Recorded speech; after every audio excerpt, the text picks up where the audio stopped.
Oh, hey, didn't see you there.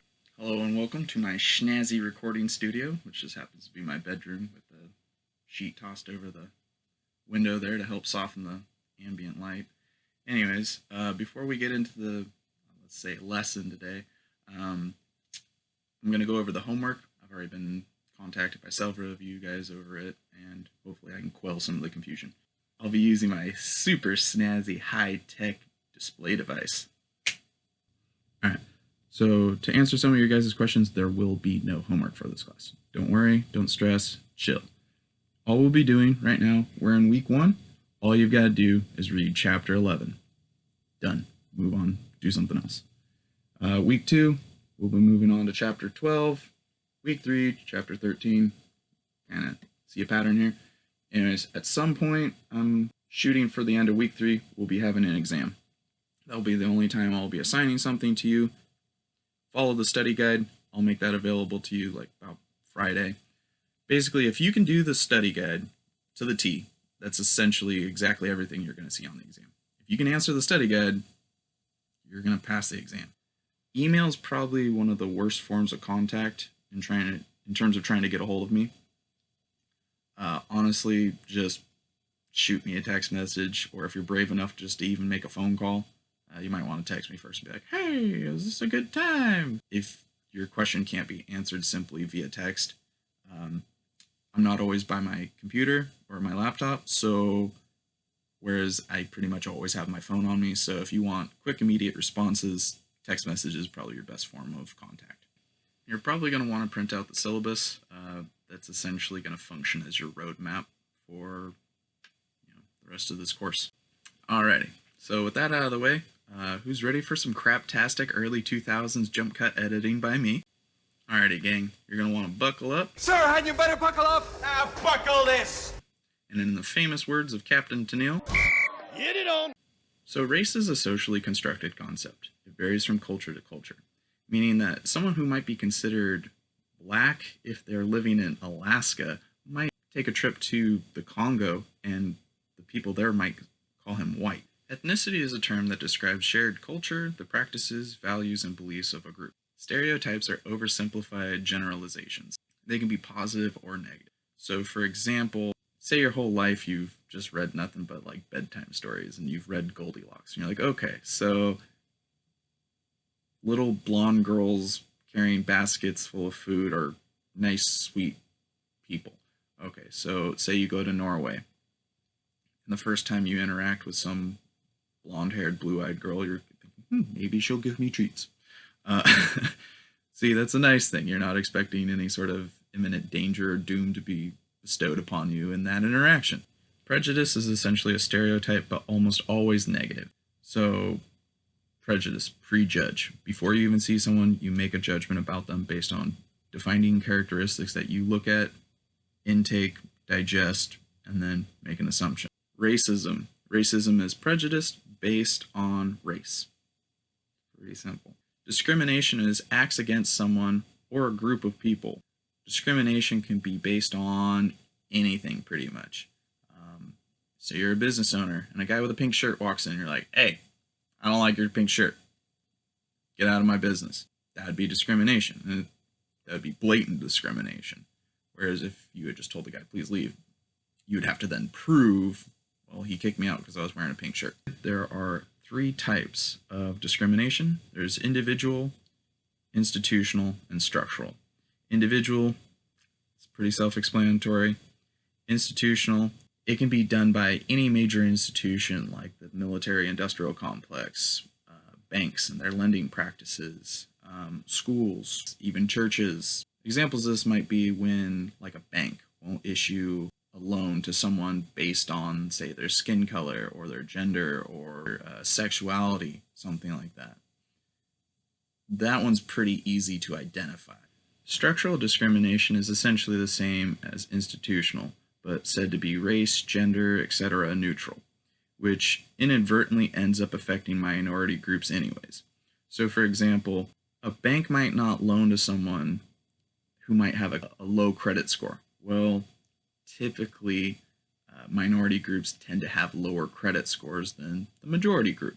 So again, even though it wasn't explicitly or deliberately targeting minority groups based on, their race, it inadvertently affects them because of this neutral characteristic. The book talks about culture of prejudice. These are day-to-day things that are residual effects of the past that we see again around us every day. Whenever you go to the grocery store and we see Aunt Jemima's syrup bottle or Uncle Ben's rice, examples of some of these residual social artifacts that surround us on the daily basis, things like Civil War monuments. There's been a big uproar lately, whatever you want to call it. What was it, just a couple months ago? That was the thing, is everyone tearing down war monuments to war generals and things like that. NASCAR and the Confederate flag. This one's been going on forever. Sports teams wanting to change the name or the logo of a lot of these really iconic, the Indians, the Chiefs, etc., saying that they're culturally insensitive. I'm not saying that they're not, but I say this with a bit of exasperation in my voice because I've been dealing with and reading about this forever. So the book discusses this concept of intergroup relations and levels of tolerance between one group and another. Genocide being the top of the list of being the most extreme. Killing another interracial group that you don't agree with. That's like the ultimate form of no chill. Nazis. Yeah. Those guys. The default, the classic, the go-to bad guy. Nazis. They had zero chill. Unless you're Patrick Starr and you live under a rock, by now you know all about what happened. I feel like I don't need a history class to explain that one. The next step down from just absolutely decimating an entire population that's different from your own would be expulsion. So if you can't kill them, then I guess make them go away in other forms. Just put them on a boat and send them to another country or a different land. Basically kick them out. Pluralism. The melting pot, the mixture of different cultures, where cultures retain certain identities and add to the country as a whole. One of the key aspects of this is this mutual respect for each group's culture. Assimilation. The minority group gives up or abandons identity and adopts characteristics of the dominant culture. As I had mentioned before in the reading guide, this can go both ways. Assimilation can be a good thing, where someone's able to escape, their previous situation or circumstances, say arrive in America, and they are happy to ditch and abandon, their old culture and their old ways, and they want to become American. They dream of it. It's something they've dreamt of and aspired to, and finally now that they're here, they're adios, my old mud pie slapping third world country ways. I didn't know we had a king. I thought we were an autonomous collective. You're fooling yourself. We're living in a dictatorship. And they're happy to become modernized, and they want to be, and they adopt every element and aspect of what it is to be and act like an American. On the other hand, as I had mentioned before in the past, like what befell the Native American population, where they were forced into these reform schools. The reading guide suggests or asks you to consider any sort of current or historical examples of intergroup relations. Whoa, geez, that's not hard. All you've got to do is turn on the news or scroll through your Facebook feed for 5 seconds and you'll see, we've got the George Floyd protests, Black Lives Matter, police brutality, etc., etc. Right now, our country, again, unless you're Patrick Starr and you live under a rock, how can you not see examples of this on a daily basis? We're surrounded by it. We've got Patriot Prayer, Proud Boys, Antifa, all these groups of, these interest groups that are just at each other's throats right now. The protests that we have going in Portland, it just seems like every day you can't turn on the TV without being bombarded by some depressing, horrific news.